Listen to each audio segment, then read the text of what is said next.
कल आज़ादी की सालगिरह है और आज़ादी के मायने लगभग हम भूल चुके हैं। लिहाजा मैं दो चार बातें आपके सामने रखना चाहता हूँ। पहली बात तो ये कि आज़ादी पर हम खुद हमला कर रहे हैं, अपनी आज़ादी पे भी, दूसरों की आज़ादी पर। जिस वक्त हम नफ़रत और जुनून से भर जाते हैं, हमारी आंखें बंद हो जाती हैं, हमारे सोच से संवेदनशीलता मिट जाती है, दूसरों की बर्बादी पर हम खुश होते हैं, ये हमारी खुद की के ऊपर हमारा किया गया हमला है जिसमें हमारी आत्मा मर जाती है। दूसरा, इस जुनून से हमारे आसपास जो लोग हैं उनमें दहशत और खौफ और डर पैदा होता है। ये हम दूसरा जुल्म करते हैं।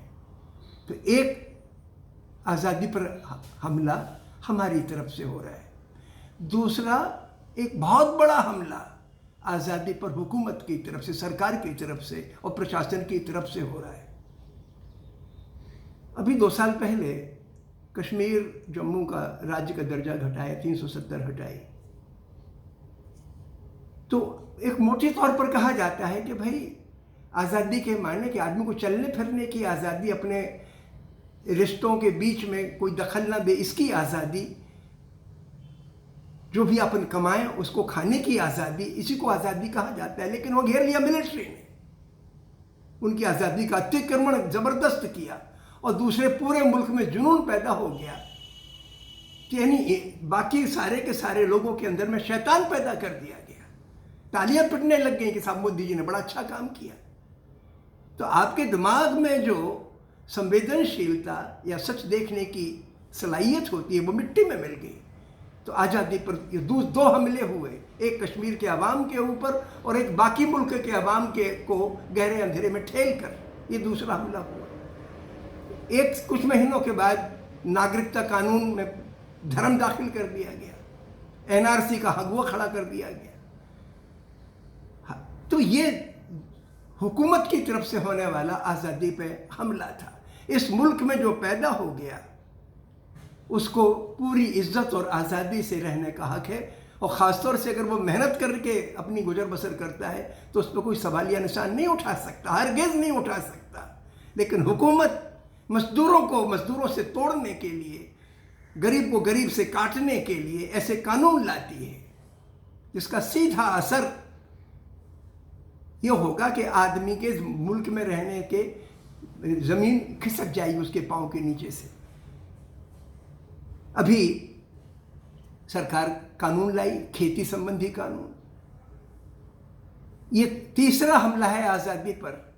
वैसे भी किसान जो पैदा करता है उसकी उपज पर उसका हक है, उसके दाम तय करने का उसको हक है, लेकिन अरसे से बाजार तय करता है कीमतें, और बाजार की ताकतों में अब कॉरपोरेट को यानी खरबपतियों को शामिल करने के लिए सरकार नए कानून ले आई।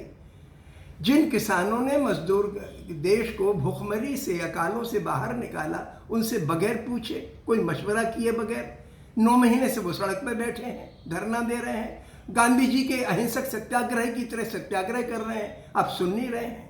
ये आज़ादी पर ज़बरदस्त हमला है।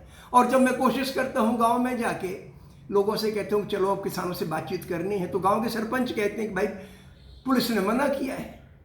ये कैसा निजाम है कि आप सच्ची बात नहीं बोल सकते, अपने दुख तकलीफ का, अपने शोषण का इजहार नहीं कर सकते। ये गुलामी का एक अलग तरीका है। फिर अभी एक चीज़ निकल के आ गई कि इजराइल की एक एजेंसी है, वो एक ऐसा इंस्ट्रूमेंट खड़ा करती है, पेगासस, जिसके ज़रिए सरकारें उसको खरीदती हैं और निगरानी करती हैं। अबे ठीक है, सरकार को चोरों डाकुओं से मुल्क को बचाना है, उसकी निगरानी तो कर सकते हैं, लेकिन उसकी आड़ में हर शहरी को, हर नागरिक को आप आतंकित करने के लिए उसकी निगरानी करेंगे, ताकि भाई हर आदमी में कुछ ना कुछ इंसान फरिश्ता तो नहीं है, हर आदमी में छोटा मोटा खोट होता ही है। तो ये तो नहीं कि उस छोटे से खोट के बहाने आप उसके ऊपर इतनी बड़ी तोहमत लगा दें कि उसको गद्दार, देशद्रोही और जेल में सलाखों के भीतर पीछे खड़ा कर दें। ये क्या बात हुई? तो ये जो इस प्रकार की कि आदमी की निजी जिंदगी रही ही ना जाए, आदमी बोल ना सके, मुंह से जुबान निकाली, कश्मीरी लफ्ज निकाल दिया, आपने कहा तो गद्दार है। अगर किसी ने किसी बेकसूर आदमी के कत्ल पे, गांधी के कत्ल पे भी हल्ला मचा दिया, अरे भाई ये तो बिल्कुल हिंदू मुस्लिम, ये मुस्लिम परस्त है, ये पाकिस्तान परस्त है, इस तरीके का खूंखारपना पैदा कर दिया गया, सरकार की शय पे हो रहा है। सरकार के या तो एजेंसीज के द्वारा हो रहा है, या सरकार के जो प्रशासन है उसके द्वारा हो रहा है, या उसके द्वारा जो संस्थाएं खड़ी की गई हैं मुल्क में उनके द्वारा हो रहा है। तो ये सारा का सारा आज़ादी का अतिक्रमण है। मैं चाहता हूँ कि इस आज़ादी के पर्व पर हम लोग 5 बातों पर गौर करें। जहाँ जहाँ आप लोग हैं वहाँ वहाँ पर एक प्रतिज्ञा करें आज़ादी की। पहली बात तो ये कि मैं हर देशवासी की आज़ादी का सम्मान करूँगा या करूँगी। दूसरा, जात धर्म हैसियत लड़का लड़की के आधार पर भेदभाव नहीं करूँगा, नहीं करूँगी। तीसरा, लड़कियों का सम्मान करूँगा। चौथा, हिंसा नफरत व दिखावे की से परहेज करूँगा। और आखिरी बात, ऐसी राज्य व्यवस्था के लिए प्रयास करूँगा और करूँगी जो लोकतांत्रिक, जनमुखी और जवाबदेह हो।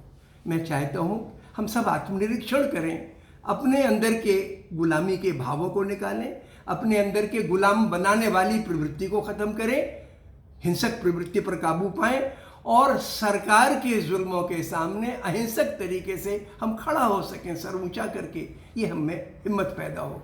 मैं चाहता हूँ कि आप इस पर गौर करें। बहुत बहुत शुक्रिया।